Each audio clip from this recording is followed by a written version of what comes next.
Selamat datang di channel Simar Imam. Sembari mendengarkan tinggalkan like dan komentarnya bosku. Jangan lupa pasang headset kalian. Siapkan kopi dan camilan. Lupakan pahitnya kehidupan. Mari kita dengarkan sambil rebahan. Bab 211. Meskipun keduanya memiliki beberapa tumpang tindih, dan, dalam arti tertentu, dia telah membantunya. Hanya saja 1 yard dihitung 1 yard, dan saya juga telah mengobati penyakit kakeknya. Setidaknya situasi saat ini baik, minum teh dan memancing, apa yang harus saya lakukan?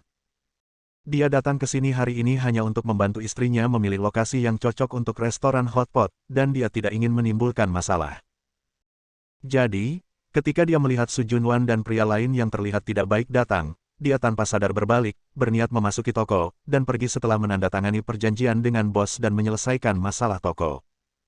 Dan rencananya adalah pergi ke grup Zongheng untuk mengkomunikasikan tentang masalah struktur industri saat ini setelah merger dan akuisisi beberapa chaebol. Lin Changhui telah menyelesaikannya, tetapi dia perlu melaporkannya secara langsung. Sudah lama didirikan, dan dia belum pernah mengunjunginya secara langsung. Ini adalah kesempatan yang bagus. Lagi pula, istri saya menjalankan biro industri dan komersial, jadi dia tidak punya waktu untuk mengkhawatirkan dirinya sendiri. Baik ayah mertua maupun ibu mertua memiliki urusan masing-masing, dan tidak banyak kesempatan seperti ini yang tidak diperhatikan oleh orang lain, ia harus merebutnya dan memanfaatkannya dengan baik. Lagi pula, 3 bab dari perjanjian tadi malam masih jelas di benak saya, yang ketiga sedikit menghangatkan diri saya sendiri, tetapi 2 yang pertama seperti pedang tajam yang tergantung di atas kepala saya tidak bisa lagi bertindak sendiri, saya harus pergi ke Lin Changhui lagi. Belajar dari pengalaman dan lihat apakah ada cara yang cocok untuk menutupi dengan sempurna. Segera. Saat Ye Tian berbalik, bos juga berlari ke bawah dengan perjanjian yang baru saja dicetak, berjalan ke arahnya, dan berkata, "Maaf Tuan Ye, saya membuat Anda menunggu, karena ada beberapa pelanggan pada saat yang sama. Mereka semua sudah membuat janji dengan saya, tetapi Anda yang pertama, dan Anda sudah membuat keputusan, jadi saya harus masuk kembali dan mencetak informasi identitas dan sejenisnya." Bagus. Apa maksud bos? Aku akan pergi. Aku khawatir aku akan merepotkanmu. Ketika saatnya tiba, beritahu pelanggan itu agar mereka tidak perlu datang. Lagi pula, aku. Hahaha. Sebelum Ye Tianzong selesai berbicara, tawa akrab datang lagi. Ini membuat Ye Tianzong langsung mengernyit, dan menoleh untuk melihat ke atas. Saya benar-benar takut akan sesuatu. Saya baru saja mengobrol dengan Su Junwan, ketika seorang pria pendek yang terlihat sangat kurus masuk, dengan tangan di punggung, diikuti oleh 2 adik laki-laki yang terlihat seperti orang bodoh, dan di sampingnya, dia memiliki wajah penuh kecanggungan, meski sangat enggan, tapi Su Junwan yang harus menundukkan kepalanya di bawah atap. Pengunjungnya tidak baik. Ini adalah reaksi bawah sadar Ye Tianzong. Namun, dia tidak bertindak terlalu tergesa-gesa, melainkan menunggu dan mengawasi.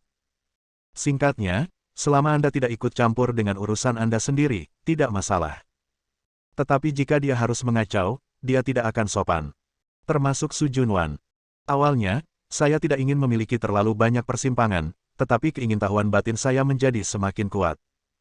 Anak perempuan dari keluarga kaya, terutama selebriti terkenal, mengapa dia harus menemani pria-pria ini untuk menunjukkan wajahnya berulang kali dan mempermalukannya? Bos Wang. Saya datang. Tokomu? Sekilas aku jatuh cinta padanya, itu saja, mari kita berhenti bicara, aku ingin toko ini. Ayo, siapkan perjanjiannya, mari kita tanda tangani sekarang. Setelah Bos Wang masuk, dia berjalan ke arah Bos Wang tanpa ragu, menepuk bahunya, dan berkata, menurut apa yang kita sepakati sebelumnya, sewanya 10.000 setahun. Saya mendapat banyak uang di sini. Uang? Saya akan memberi Anda komisi, Anda berada di luar negeri, hiduplah dengan baik, datanglah kepada saya ketika Anda kembali, saya akan mendukung Anda, jika ada sesuatu, saya akan melindungi Anda. Kakak monyet. Bos Wang tampak malu, dan berkata tanpa daya, kamu serius? Saya mengatakan bahwa sewanya 100.000 setahun. Ini adalah harga terendah. Lagi pula, ini jauh dari sewa yang saya sewa di toko ini.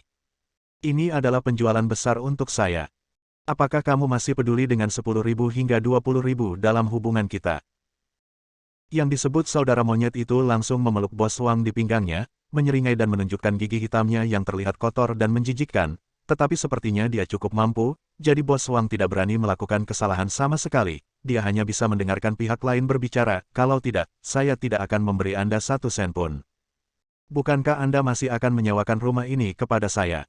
Jika saya memberi Anda wajah, Anda juga memberi saya wajah. Ini disebut saling menguntungkan, memahami. Saya, Bos Wang tampak malu. Masalah sewa sebenarnya masalah kecil.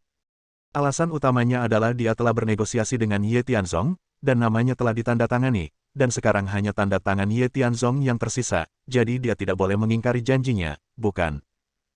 Alasan mengapa saya tidak bisa tinggal di pedesaan adalah karena saya takut pada orang-orang ini, jadi saya ingin melarikan diri ke luar negeri untuk mencari suaka.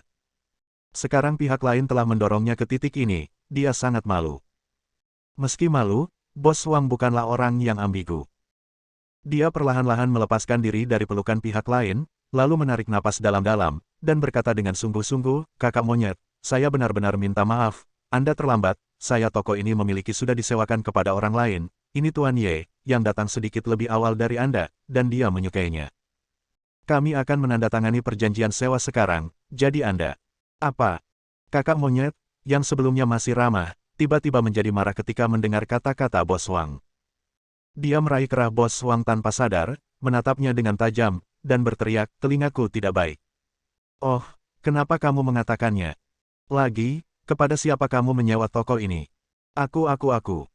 "Oh, saudara monyet, tenang, jangan terlalu marah. Ada sesuatu yang harus kita bicarakan, ini tidak terlalu baik. Soalnya, ada tamu yang lewat di sana-sini, orang datang dan pergi, dan kamu masih perlu melakukan bisnis di masa depan. Nah, jika ini memperluas pengaruhnya, mungkin tidak mudah untuk dijalankan." Su Junwan melangkah maju. Meskipun, dia tidak terlalu menyukai kakak monyet, bahkan membencinya. Dia tidak memiliki banyak kasih sayang untuk Ye Tianzong, tetapi sebagai perbandingan, dia lebih suka membantu Ye Tianzong.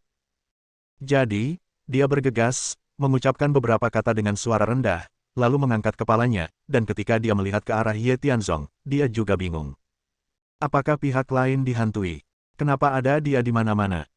Orang ini tidak lebih dari mengobati penyakit kakeknya, meskipun keterampilan medisnya sangat baik, dan kakeknya sangat mengaguminya, dia tidak terlalu menyukainya. Saya selalu merasa bahwa trik pria ini tidak benar, dan dia tidak mengikuti akal sehat dalam melakukan sesuatu, singkatnya cukup menyebalkan. Mendengus. Kata-kata Su Junwan benar. Kakaknya monyet membuka pintu untuk berbisnis, berharap bisa membersihkan dirinya, lalu berbisnis dengan serius, untuk menyelesaikan tugas yang diberikan sekte. Dia menarik napas dalam-dalam, melepaskan Bos Wang setelah mendengus dingin, lalu mengangkat kepalanya dan menatap Ye Tianzong. "Kamu, apakah kamu yang ingin menyewa toko ini?" Ye Tianzong tidak rendah hati atau sombong, dan berkata dengan tenang, "Ini aku. Bos Wang dan aku telah mencapai kesepakatan dan akan menandatanganinya." "Kakak monyet, kan? Sepertinya kamu memiliki status bangsawan dan status terpisah. Saya tidak ingin mengambil cinta orang, tetapi, karena saya memiliki sesuatu untuk dikatakan terlebih dahulu, jadi saya khawatir saya akan mengecewakan Anda. Namun, jalan pejalan kaki ini menguasai banyak toko. Saya orang kecil dan Anda adalah orang besar. Saya pikir Anda seharusnya tidak memiliki pengetahuan seperti saya, bukan? Turunkan postur tubuh Anda. Jika tidak perlu merobek wajah Anda." Dan kata-kata Ye Tianzong terasa tidak enak di telinga saudara monyet. Toko ini adalah favoritnya, sebagai benteng sekte di sini, tidak dapat dihindari untuk menjatuhkannya. Saat itu, dia sudah menepuk dadanya untuk berjanji, jadi dia tidak bisa kehilangannya. Dan sekarang, karena mereka telah berbicara, jika mereka tidak ingin dikritik oleh orang lain, sebaiknya gunakan cara yang lembut. Itu sudah pasti. Namun, saya masih bertekad untuk memenangkan toko ini. Tentu saja, ekspresi saya barusan mungkin tidak benar. Dengan cara ini, saya akan mundur selangkah. 50.000, Bos Wang, toko ini disewakan kepada saya.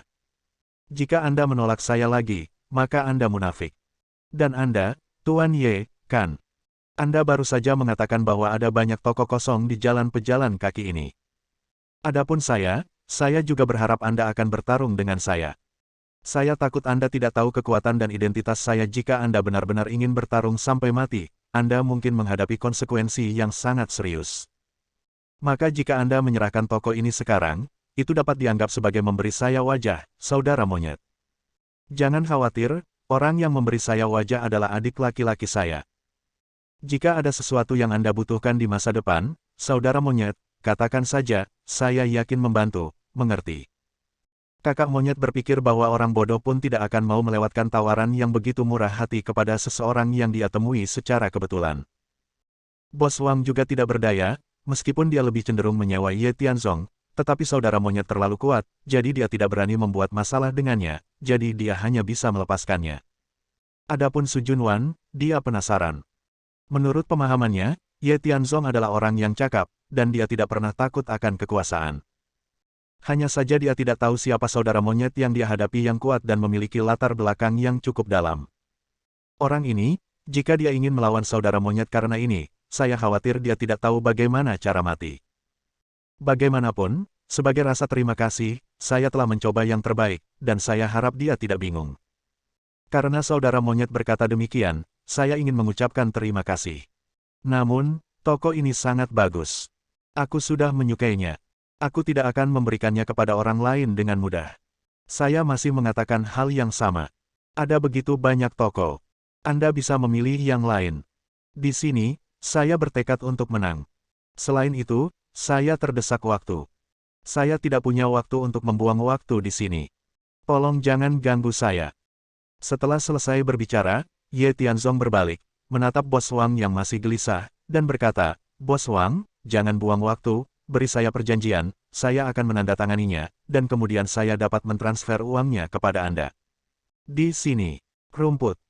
Sebelum Bos Wang bisa menjawab, saudara monyet, yang secara paksa menekan api, sangat marah dan mengutuk, dan kedua anak laki-laki yang berdiri di belakangnya juga menjadi serius. Pada saat yang sama, mereka memasukkan tangan kanan mereka ke dalam saku celana dalam. Di sini, seolah-olah dia akan mengeluarkan sesuatu. Bab 212. Anak laki-laki, apakah ini tidak tahu malu? Apakah kamu tahu siapa aku? Apakah ada konsekuensi untuk menyinggung saya? Kakak monyet memasukkan tangannya ke dalam saku dan memelototi Ye Tianzong. Hanya sedikit orang yang berani menantangnya, dan dia tidak terlalu marah ketika dia marah. Jadi, melihat penampilannya saat ini, Bos Wang semakin ketakutan dan gemetar. Ye Tianzong sekarang berperang dengan pihak lain. Tidak masalah jika dia mencari kematian, tapi jangan menyeret dirimu ke dalam air. Saat ini, dia tahu betul bahwa tindakan gegabah mungkin akan membawa konsekuensi besar baginya. Karena itu, dia berdiri diam. Dan semakin banyak orang yang menonton, menunjuk dan menunjuk, makan melon dan menonton pertunjukan. Tuan Ye, Anda berani menantang broter monyet, Anda benar-benar berani. Namun, Anda mungkin pendatang baru, dan Anda tidak tahu konsekuensinya. Konsekuensi kami adalah orang-orang dari Yexingmen, dan Yexingmen, saya khawatir Anda tidak tahu banyak tentang itu, tetapi identitas dan status sekte mereka di dunia sekuler benar-benar lebih unggul dari 5 Chaebol, dan mengimbangi Guild Chaebol. Sebagai juru bicara dunia sekuler, Broter Monkey memiliki hak istimewa dan pengaruh yang cukup. Sekarang izinkan saya menjelaskannya secara halus, selama dia mau, dia dapat menutup seluruh jalan pejalan kaki kapan saja, dan itu sangat mudah. Oleh karena itu, tidak ada yang tidak bisa dia dapatkan yang dia inginkan. Jika Anda berdebat dengannya tentang tokoh sekarang, Anda akan bunuh diri. Saya harap Anda dapat pergi sekarang sebelum semuanya menjadi serius. Ini adalah terakhir kalinya menjadi berani, mengerti? Su Junwan berdiri. Kakak monyetnya sangat kuat sehingga dia tidak punya pilihan selain menjilat pihak lain. Tentu saja, tidak mungkin dia melakukannya hanya untuk muka, tapi untuk hubungan selanjutnya. Dia ingin menjaga hubungan baik dengan kakak monyet, tetapi pada saat yang sama, dia tidak suka Ye Tianzong terluka. Kedengarannya seperti menghalangi dia, tetapi sebenarnya itu lebih merupakan perlindungan. Setelah perawatan berulang kali oleh Ye Tianzong, kondisi kakek menjadi sangat stabil, namun masih banyak perawatan rehabilitasi lanjutan yang membutuhkan bantuannya. Terlebih lagi, selain tak kenal ampun dan menyebalkan, pria ini secara keseluruhan tidak memiliki masalah besar, dia masih berharap memiliki keraguan tentang orang seperti itu. Namun, setelah mendengar apa yang disebut pencegahan Su Junwan, alih-alih menunjukkan rasa takut, Ye Tianzong mengangkat mulutnya dan tersenyum jahat. Sangat menarik. Orang-orang dari Yexingmen. Dan Nona Gu, bukankah dia salah satu manajernya? Tepat. Karena dana 100 juta yuan sudah lama tidak ada, dan ibu mertua didorong untuk menyewa kantor terlebih dahulu dengan menggadaikan salon kecantikan. Reaksi Ye Tianzong saat itu sangat tidak normal. Ini disengaja untuk menipu ibu mertua. Saya belum berhubungan dengan pihak lain selama ini, dan kebetulan ini adalah titik terobosan. Jika Anda tidak mengatakan bahwa Anda jelek, apalagi Nona Gu kecil, bahkan seluruh Yexingmen akan dicabut. Ternyata mereka dari Yexingmen, tidak heran mereka berani lancang. Kakak monyet dari gerbang Yexing, juru bicara di dunia sekuler, begitu dia muncul, siapa yang tidak berjalan dengan kepala menunduk. Bocah ini sangat menarik. Dia berani memperebutkan wilayah dengan kakak monyet. Bukankah dia mengejar kematian? Namun, Brother Monkey berbisnis di sini. Di masa depan, haruskah kita datang ke jalan pejalan kaki? Aku tidak tahu kenapa, tapi aku merasa sedikit takut. Itu dia. Kerumunan di sekitar, pada awalnya, hanya mengira ada episode kecil yang terjadi di sini, dan mereka datang ke sini untuk menonton kesenangan. Tapi sekarang setelah mendengar kata-kata Su Junwan, terutama ketika semua orang mengenali identitasnya, bintang besar itu memberi stan untuk Brother Monkey, sungguh pemandangan yang luar biasa. Tentu saja. Setelah mendengar identitas dan latar belakang pihak lain, saya yakin orang bodoh akan mundur. Lagi pula, menghadapi pria sebesar itu jelas merupakan jalan buntu. Tidak ada yang percaya bahwa Ye Tianzong berani berdebat dengan alasan, bahkan jika satu orang bertanggung jawab atas segalanya. Gerbang bintang malam. Ini menarik. Ye Tian menarik napas dalam-dalam, wajahnya acuh tak acuh, dia menggelengkan kepalanya sedikit dan berkata, aku tahu, tapi itu tidak ada hubungannya denganku. Daya tahanku saat ini telah mencapai batasnya, dan aku tidak ingin berbicara omong kosong denganmu lagi. Cepatlah, aku menyewa toko ini, dan itu tidak akan berhasil untuk siapapun. Mendengar kata-kata Ye Tianzong, dia dalam berbagai cara. Bos Wang membuka mulutnya lebar-lebar karena terkejut, tanpa sadar mundur, dan bahkan ingin mencari celah untuk lolos. Jika anak ini melakukan ini, ketika saudara monyet melampiaskan amarahnya, apakah dia akan berpikir bahwa dia diam-diam membantu? Benar-benar orang yang bodoh. Di sisi lain, Su Junwan menghela nafas, dia tidak menghargai keberanian Ye Tianzong, karena menurutnya, itu tidak lain adalah merugikan diri sendiri. Para penonton itu, di sisi lain, semakin mencemooh, berpikir bahwa anak ini gila. Memikirkan bahwa kematian sudah dekat, dan Anda masih harus berbicara dengan keras. Tidakkah Anda melihat bahwa kedua adik laki-laki itu membawa sesuatu di saku mereka? Saya khawatir, dia bisa tertembak dalam hitungan menit. Apalagi menurut gaya tingkah laku Ye Xingmen, tingkah laku Ye Tianzong sangat mungkin melibatkan keluarganya. Ini adalah tingkah laku bodoh yang tidak sebanding dengan lilinnya. Kamu nak, kamu berencana untuk membawaku sampai akhir, bukan? Kamu pikir, ini adalah pusat kota, aku tidak berani melakukan apapun padamu, aku harus menjaga wajahku sendiri. Kalau begitu kamu salah berpikir, saudara monyetku, aku berbeda dari orang lain. Aku tidak pernah melewatkan apa yang aku inginkan. Dan untuk orang-orang yang tidak tahu bagaimana hidup atau mati, biasanya aku akan mengabulkannya. Pada akhirnya, saudara monyet ini tatapannya tiba-tiba menjadi ganas, dan dengan gelombang perekrutan, dia berteriak, bunuh dia. Di depan umum, siapapun yang tidak setuju satu sama lain akan membunuh seseorang. Sombong. Perilaku seperti ini, saya khawatir hanya Ye Xingmen yang bisa melakukannya. Penonton tersentak, dan mundur tanpa sadar, karena takut melibatkan diri. Dan kedua adik laki-laki itu, yang sudah siap sepenuhnya, mau tidak mau mengeluarkan dua pistol dari saku mereka, mengarahkan lubang hitam langsung ke Ye Tianzong, dan kemudian meletakkan jari mereka di pelatuk, berniat untuk menariknya. Tanda seru. Sua, sua, tembakan satu demi satu. Cepat seperti kilat. Sebelum dia sempat bereaksi, dua pisau lempar terbang dari tangannya, langsung menembus udara, mengeluarkan suara keras, lalu menutup lubang gelap itu, peluru tertancap di laras dan tidak bisa ditembakkan. Ledakan. Melompat dengan mudah, berjalan ke arah kedua adik laki-laki itu dengan langkah kecil, dan memutar pinggangnya.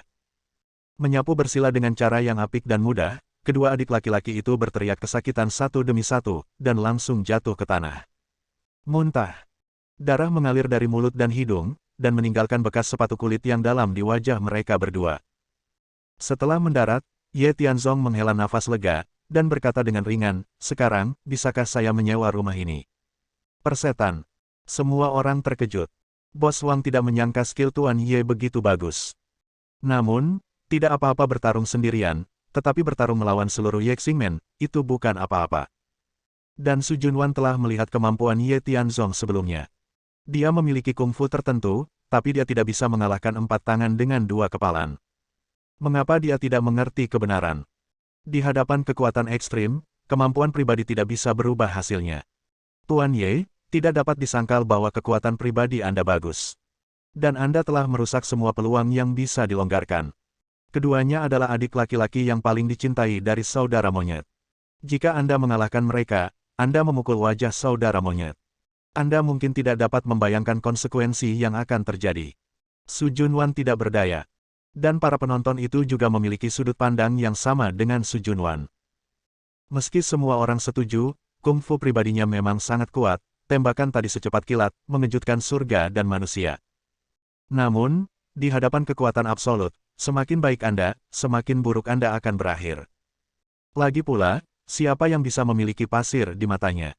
Oh sial. Sekarang, kakak monyet, yang pulih dari keterkejutannya, memasukkan tangannya ke dalam saku, melirik kedua adik laki-laki yang terluka parah, mengeluarkan telepon dengan satu tangan, dan menunjuk ke arah Ye Tianzong pada saat yang sama, berkata, kamu baik, maka kamu tunggu saja aku, jika aku tidak membunuhmu hari ini, aku.